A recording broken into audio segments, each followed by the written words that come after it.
Anything else, sir? Is it ഒരു second? Is it possible for you to give us the bill? As we are ready to leave and wish to pay. It's $15, sir. Thank you, babe. Yeah. Thank you very much. You're welcome.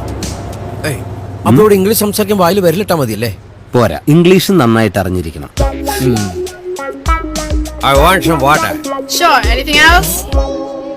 Canadian accent സംസാരിക്കാൻ വേണ്ടി ഞാൻ കണ്ടുപിടിച്ച ഒരു വിദ്യയാണിത്. Jimmy. Yes darling. No, come here. പെട്ടെന്ന് wife വിളിച്ചതുപോലെ തോന്നി. Come on, Jimmy. ഇത് പട്ടിയെ വിളിച്ചതാ. ജിമ്മിന്ന് ആരാ പേരിട്ടത്? എന്റെ അപ്പച്ചനാ. അപ്പച്ചന്റെ പേരെന്താ? കൈസർ ചുക്കി. പട്ടി കുടുംബം. എന്താ? അല്ല, പറ്റിയ കുടുംബം.